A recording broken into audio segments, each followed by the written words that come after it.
Welcome to the Exceptional Educators Podcast. I'm Cheryl Mathis and I'm Doug Smith. And we are staff members from KVEC, where we have educational excellence in the heart of the mountains. And so that's what brings us here today. We wanted to share a little bit about what Desiree is doing in her classroom, and that's really the whole purpose of these podcasts. We have multiple podcasts throughout the month, and so we have selected educators from around the region to share about their practice in the classroom and give others ideas of what they might do in their classroom. So today, of course, we're focusing on low incidence and behavior. That's why Mr. Doug Smith is here with us, and he's behaving quite well. I'm counting quietly in my head. Yeah. So we're here with Miss Desiree Gasparak, and she is from McGoffin County, and she is an FMD teacher there. And Desiree, I'll let you tell a little bit about yourself before we get started. Okay. I am currently teaching at the elementary age level. I work with kindergarten through 6th grade. I have been teaching in the FMD, MSD type classrooms for about 15 years now. Wow. I have taught at all grade levels from kindergarten through high school. The elementary is probably my favorite, so I'm kind of happy to be back in working with my younger kids. Other than teaching, I also work with Special Olympics in McGoffin County. We just got that started year before last or last year, whenever, right before COVID hit. So we've kind of been put that on pause for a while. Not been, doing a little bit virtually, but hopefully get back in person that soon. And I also work with Safe Crisis Management as a trainer with that. So definitely need that for my classrooms. I've worked with a lot of students with some behavior issues. Awesome. Yeah, that program is really good for helping with the calming, like you said, calming strategies, building those relationships and those de-escalation techniques. And it's really cool that you mentioned the Special Olympics. That's awesome. I think you'll really be blessed by working with those kids and those events like that. So that's really neat. I only got to have one season of bowling before everything hit, and I was just coming into it. I had no idea what I was doing, but I had so much fun. Yeah. And the kids that we had, or just our athletes in general, it was a blessing to see how excited they were to just be able to participate in that sport. So it was a lot of fun. Yeah, and that's awesome. Athletes, and because that's what they are. Those young folks are athletes. They are, and I say kids because I tend to work with younger students, but of course with Special Olympics, adults can participate as well. I just, I still had younger, more of my students, younger kids that was participating. So I say kids, but anybody, any age can participate. Awesome. Round of applause. Yeah, that is awesome. We definitely love the Special Olympics at KVEC and what it does for our students. And a few years back, before COVID hit, I guess the year before COVID came, some of our teachers and schools had athletic banquets for those athletes. And we thought that was pretty awesome. It was very special, and a lot of times our kids don't really get that type of recognition, and I think there were a lot of tears at a few of them. So definitely we were so impressed with our teachers and our students and our families as well, because of all the hard work that they put into that. So that was pretty cool. Sorry guys, I said if I don't move the laptop. Okay. I'm getting too loud. Well, that's a good reminder to get up and walk around. I love it. So Desiree, some of your responsibilities, and note that I did say some of your responsibilities, revolves around that alternate assessment for our students. So kind of talk a little bit about your experiences and what's going well with that alternate assessment that you might want to share. It's totally, it's a little different. Right now, I'm currently teaching virtually, but saying that next week, starting on the 1st, I'm hoping to have students back in person in my classroom. In person is definitely what I've been used to. I've been thrown for a loop this year, so trying to find materials and resources that works for these alternate assessment standards and being able to get those online resources. That's been a lot of what I've been doing this year, is just kind of research and trying to find stuff, and it's all new. So as hard as it's been, I have to say it's been a learning experience. It's been something good too, because I've found a lot of great resources that I can do virtually, or I can still put on the smart board and do use technology in the classroom, or I wasn't using it before. So it's going. It's still a work in progress, and I look forward to getting them in here so we can do hands-on as well as that, you know, technology, doing things virtually. Yeah. But, So you mentioned that you had learned a lot of new technologies and explored a lot with that. Do you have like a favorite piece of technology that maybe you didn't know was out there, or maybe you just started with this year? I have found, of course, I mean, I think, especially in special ed, a lot of teachers are using Teacher Pay Teacher, and I do find a lot of resources there. However, I've started using boom cards this year. Awesome. Yeah. I'm loving it because it is, the students that I work with are, a lot of them are at that basic level. A lot of them are nonverbal and need hand over hand. So we're doing a lot of repetition, a lot of practice of our basic numbers, colors, shapes, letters, things like that. And I've found a lot of different activities on boom learning or boom cards that you're practicing the same skill, but it looks different. So I don't have to send them the same things over and over and over, that way we can practice and they have something different every week. Awesome. I love that. A lot of pre-made kind of stuff with that too, that you can share from others. So that's awesome. Is that BOOM as in boom? Yes. Okay. Boom All right. card. So if someone wanted more information, could they Google boom cards, or what is the website? Boom cards on Google. It will bring up the website. You can create a free account and search through. There's a lot of free items that you can download. And then of course they have some things that you can purchase. Definitely so. Awesome. Great. Yeah. That's great to share those resources with other teachers in our region. So thank you. Definitely Awesome. so. So another big thing that I'm sure Doug is interested in is behavior strategies. So what kinds of behavior strategies are you using, especially since maybe we've had kids in a different format and maybe kids in and out this school year? So what are you finding successful with that? I have to say, the most important thing I've learned is having good communication with your parents and working together with this. Because especially when all this first started, I talked to parents, sent home some resources, and when I was calling and checking in on my kids, they're like, oh yeah, it's fine, things are fine. And then as things have, it's got a little longer and longer that they've been at home, then I finally had some parents, when I'm asking, I'm like, do you need assistance? What kind of problems are you having? When they bring up behavior, or just trying to get them to sit down in front of the computer to work on any of their tasks and things like that, I kind of went back to the basics, and I'm really teaching parents how to work with schedules and behaviors at home. I've sent them materials on how to make picture schedules, or how to make, and I encourage them to make picture schedules for everything, whether it's just their morning routine, getting up, brushing teeth, those kind of things. And then with their work that I'm posting online for them to work with, I encourage them to do some type of schedule that they can do an assignment for so long, and then like a first then board, things like that, so that once they are finished with the assignment, they get rewarded with something that they are choosing. And I think that's helped a lot with giving them a little bit of motivation to sit down and be willing to participate.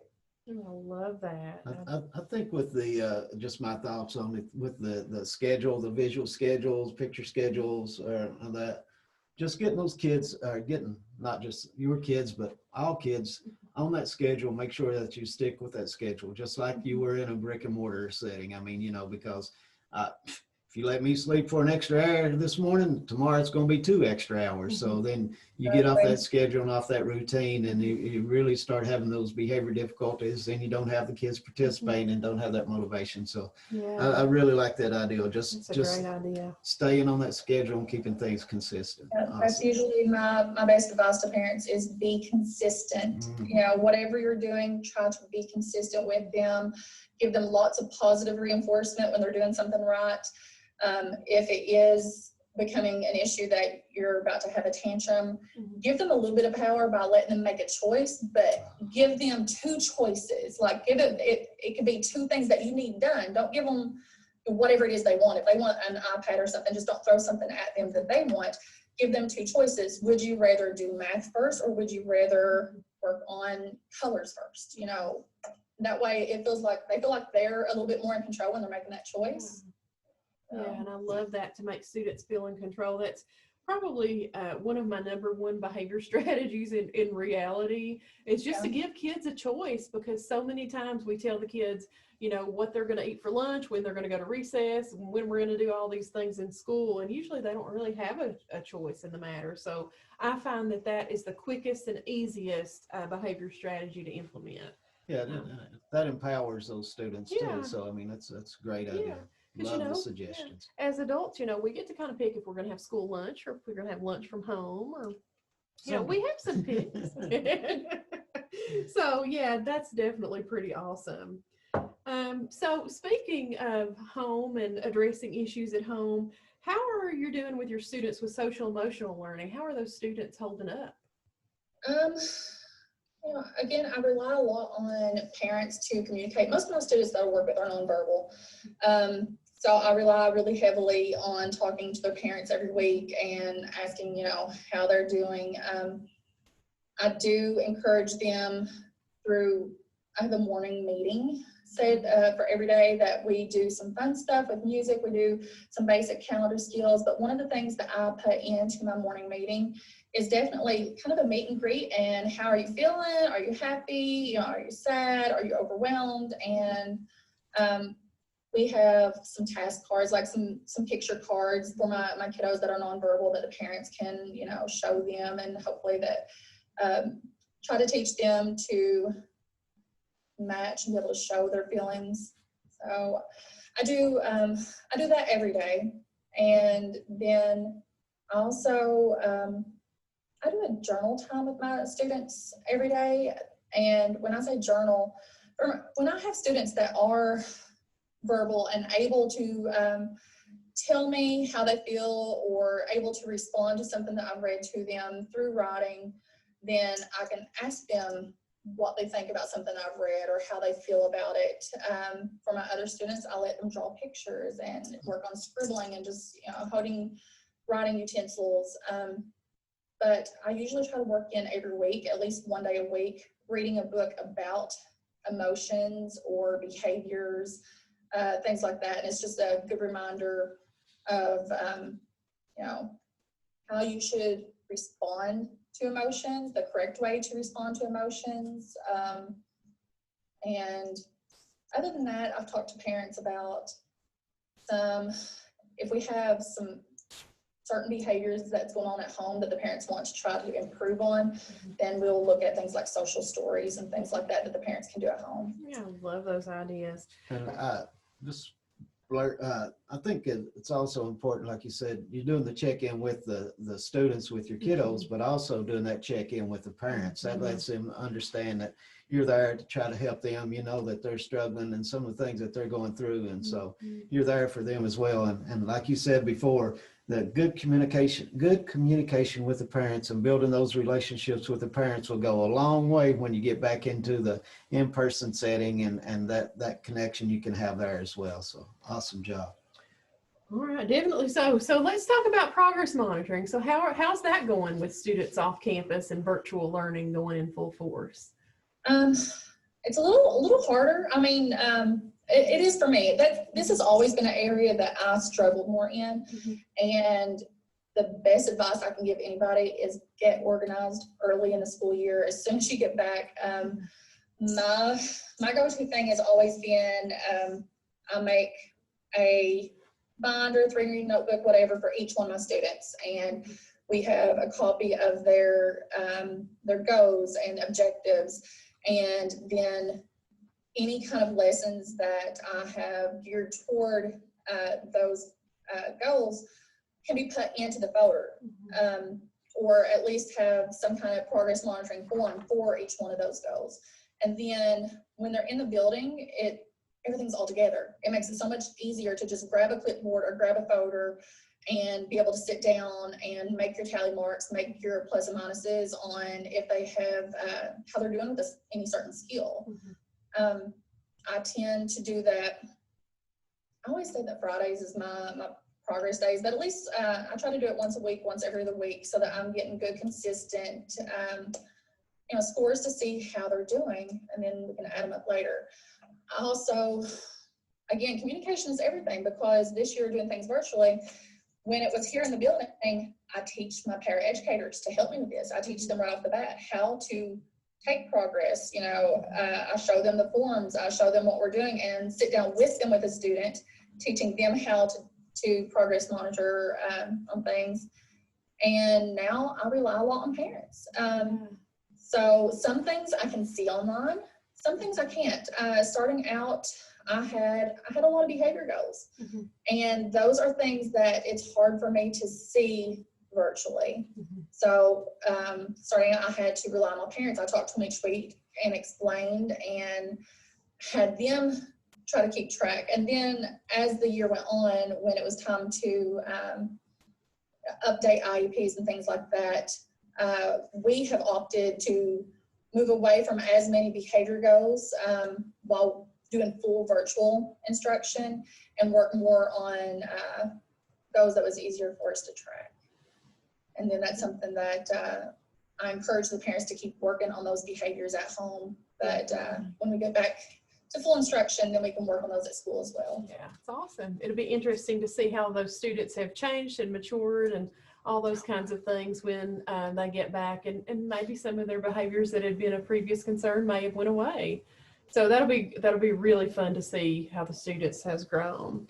So one last question as we wrap it up. I think we are nearing 4 o'clock. I think it actually is 4 o'clock. So how are you doing, Desiree? Are you doing okay? I mean, are you just going with the flow? Kind of, how are you doing? I'm doing okay. I'm definitely a go with the flow kind of girl. So this has hit everybody hard, and it's been a major learning experience, but I've always been one of those people, whatever life throws at me, I just adapt and you go with it. So that's kind of what we're doing here. Definitely different, but I'm not going to say it's bad. I think it's been a great learning experience, and of course, I want my students to be here in class. The students I work with especially need a lot of hand-over-hand assistance. So I struggle with not being able to give them that virtually. But if we didn't have to do everything virtually, I would not have learned about some of these new technology resources that's out there that can make a big difference in my classroom that I just wasn't aware of before. Awesome.